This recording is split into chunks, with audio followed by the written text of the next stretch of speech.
Hello and welcome back to my channel. My name is David Novak. As I am recording this, it is the 31st of January 2024, and I thought I would just do a brief update on how my reading has gone for the month. There's not a lot here because nothing of what I've read has changed.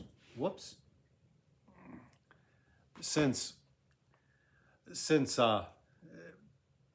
my mid-month update, other than finishing this book, Disinherited, which I liked and have talked about plenty in previous videos.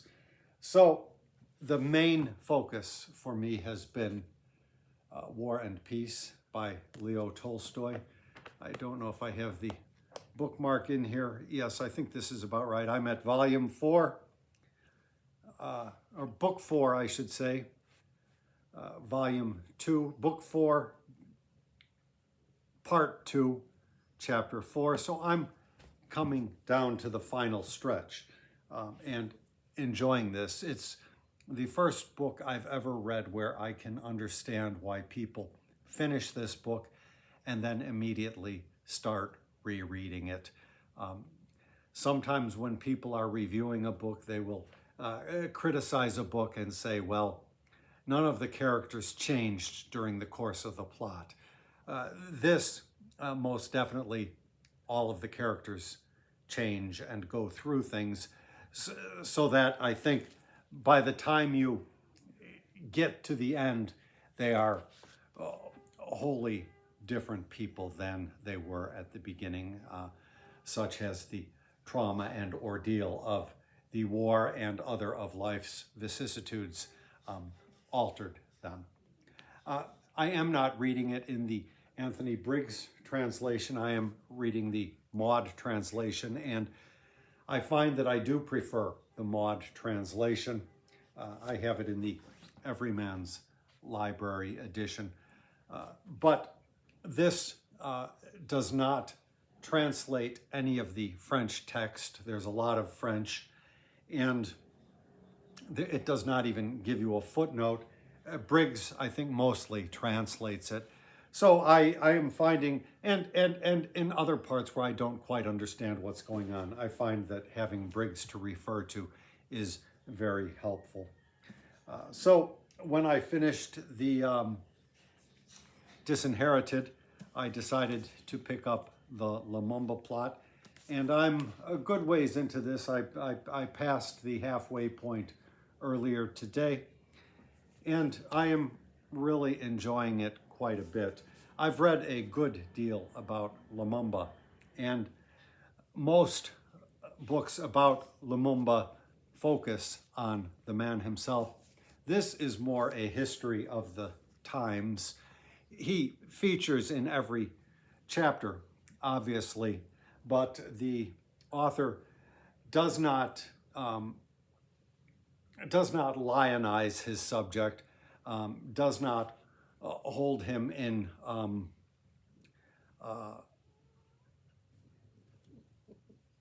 utter esteem, I would say. He indeed somewhat seems to dislike his subject, but what this book does, which none of the others I've read and does very well, is that it focuses on everybody else.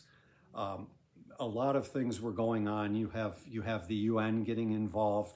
You have Katanga breaking away in a secession crisis, and Reid takes you into all of those locations from the beginning. So when Larry Devlin shows up on the scene in the Congo, you already know him because you've been following his story prior. So it's been very good. I was expecting that there would not be much new in the book for me until it gets to the details of the assassination. I still expect there to be a lot more new information there, but I'm finding that the narrative is piecing everything together so marvelously that I have a much better picture in spite of all of the books that I read. Of course, I was much younger, probably a decade ago at least, when I was reading Lumumba books for the purposes of a play I had intended to write, which never got off the ground. So the other book that I have been reading, one of the others, has been The History of the United States by Henry Adams. And I do this 20 minutes per day whilst I'm stretching, unless something interferes with that. And I am enjoying it. It's got parts that I like better. He's very good so far. The first volume covers the administration of Thomas Jefferson, and he really does a marvelous job of giving a portrait of Jefferson whenever he treats of Jefferson the man. I had expected he would be much more negative than he is. His grandfather attributed everything bad with American democracy and even the secession crisis of the Civil War to actions that Jefferson did in his administration. But Henry Adams is, as I say, fairly sympathetic. So I like it. I like the other portraits, the description of Hamilton, the description of I'm getting the name lost. The Supreme Court Justice. I should know it because we have a law school here in Chicago. John Marshall. Very, very nice descriptions of all of the characters on the stage, some of whom I don't know, and many of whom I have heard about. So I'm enjoying that. Well, let me see how far I'm into that. I'm almost 200 pages in, so it will take me quite a while to finish the whole book. And then, lastly, I've been reading The Hittites by O.R. Gurney, and this is the last edition of it, published in the 1990s, I believe, originally written in the 1950s. So it contains up-to-date information to that time, but I'm sure that more discoveries and more assimilations have taken place since then, but I'm using it as a prelude to further studies in the subject. I tried this around the time that it first came out and could not make it. I did a DNF. I did not finish it, but I'm getting much more out of it. But I have to say, I only managed to do, say, 3 pages or 4 pages a night before I go to bed. So I'm at about 138. I'll be with this for a little while yet, unless I decide to cram a little bit. But I really don't think that I will do that. So that is where I expect to be forthcoming. When I finish War and Peace, I will be starting Huckleberry Finn by Mark Twain, which I will be doing as a partner read with Hannah of Hannah's Books. So I'm very much looking forward to that. And when I finish with the Hittites, my initial Historathon plan was to read this by Charles Freeman, who did a lovely textbook on the ancient world called Egypt, Greece, and Rome, covering those 3 dominions and their interrelations, which was very good. But after reading the Hittites, I am thinking that I may postpone this. Early church history is not a particular interest of mine. I really would like to understand all of this stuff, what was going on here, and I believe that Freeman will be a very good guide to that period. But because I am making progress with my study of the ancient Hittites, I want to stay in that region and in that world for a while. And so I thought that I might shift over into this. I've heard good things about this book.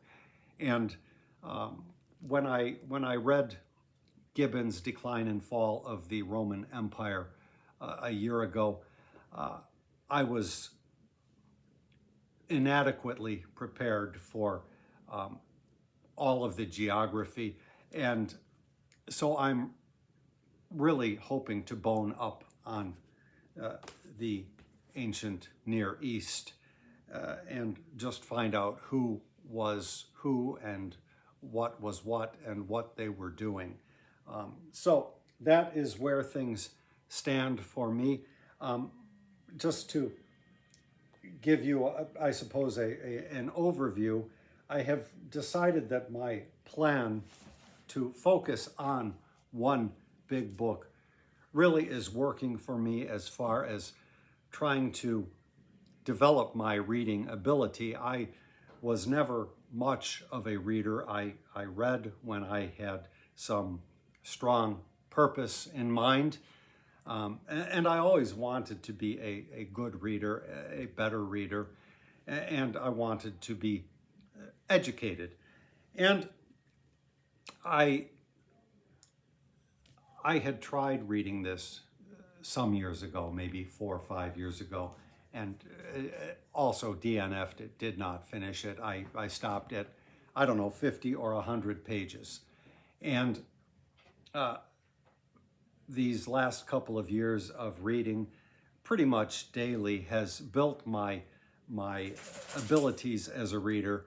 And so I have not had any troubles as far as keeping along with it. I'm at a point now where to get me to stop, you would have to pry the book from my cold, dead hands, as Charlton Heston once famously said. But I find that it is good for me to have a big, monstrous tome to be working on and setting as my primary focus.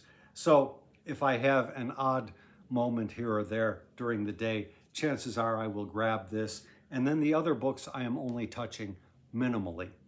So I'm tentatively thinking, after I read Huckleberry Finn, that as my next novel I might try Les Mis or Les Miserables by Victor Hugo.